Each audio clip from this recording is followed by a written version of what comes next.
లక్షలాది మందికి మన తెలుగు మ్యాట్రిమోనీ ద్వారా వివాహాలు జరిగాయి. తెలుగు వారి number 1 choice Telugu matrimony. Fake సర్టిఫికెట్ల మాయాజాలంపై ఎన్టీవీ కథనాలతో ఆదిలాబాద్ జిల్లా అధికారులు అప్రమత్తమయ్యారు. నివాస ధృవీకరణ పత్రాలు ఎక్కడెక్కడ జారీ అయ్యాయి, ఎవరెవరు తీసుకున్నారు, మీ సేవల్లో వచ్చిన అలాంటి దరఖాస్తులెన్ని అంటూ ఆరా తీస్తున్నారు. మరోవైపు నిఘాలో వెల్లడైన ఫేక్ సర్టిఫికెట్ల భాగోతంపై విచారణకు ఎస్పీ ఆదేశించారు. ఆదిలాబాద్ జిల్లా ఇచ్చోడ కేంద్రంగా బోగస్ నివాస ధృవీకరణ పత్రాల మాయాజాలాన్ని ఎన్టీవీ వెలుగులోకి తెచ్చింది. రాజస్థాన్, ఉత్తరప్రదేశ్, మధ్యప్రదేశ్తో పాటు వివిధ రాష్ట్రాలకు చెందిన యువకులు ఆర్మీ ఉద్యోగాల నిమిత్తం ఇక్కడే నివసిస్తున్నట్లు ధృవీకరణ పత్రాలు ఇచ్చారు. అనుమానం రావడంతో మిలిటరీ అధికారులు నిజ నిర్ధారణ కోరారు. అయితే వారిలో సుమారు 18 మంది వరకు ఇక్కడ లేరని తేలింది. అయితే ఇక్కడి నుంచే సర్టిఫికెట్లు జారీ అయినట్లు ఫేక్ గాళ్లు సర్టిఫికెట్లు క్రియేట్ చేశారు. ఇచ్చోడలోని 2 మీసేవ సెంటర్లు, ఇంద్రవెల్లి, నిజామాబాద్తో పాటు తెలంగాణ రాష్ట్రంలోని పలు మీసేవ సంస్థల నుంచి దరఖాస్తు చేసుకున్నారు.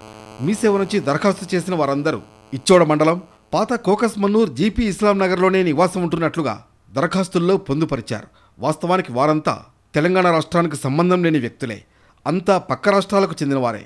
ఇలా ఒకరు ఇద్దరు కాదు, వందల దరఖాస్తులు వచ్చాయి.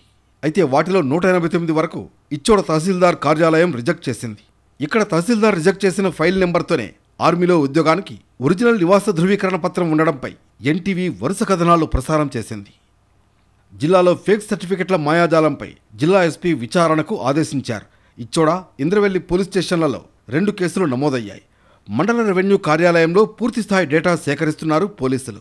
ఎవరు అప్లై చేశారు, ఏ మీ సేవలో దరఖాస్తు చేశారు అనే దానిపై విచారణ చేస్తున్నారు. ఫేక్ సర్టిఫికెట్ల వ్యవహారంపై పూర్తిస్థాయి విచారణ చేపట్టామన్నారు ఎస్పీ అఖిల్ మహాజన్. ఆర్మీ ఉద్యోగాల కోసం ఫేక్ సర్టిఫికెట్లు ఇచ్చారన్న ఎస్పీ వీరు ఎస్బీ ఎంక్వైరీ ఫెయిల్ అయ్యారన్నారు. వీరందరినీ త్వరలోనే రిమాండ్ చేస్తామంటున్నారు ఎస్పీ అఖిల్ మహాజన్. నివాస ధృవీకరణ పత్రాల కోసం పాత సర్టిఫికెట్లను ఎడిట్ చేశారా, లేక అధికారుల సంతకాలు ఫోర్జరీ చేశారా, ఇక్కడే ఉన్నట్లు ఫోటోషాప్లో మార్పిడి చేసుకున్నారా? ఇవన్నీ ఇలా ఉంటే అసలు దరఖాస్తు చేయాలంటే ఆధార్ కార్డు తప్పనిసరిగా ఉండాలి.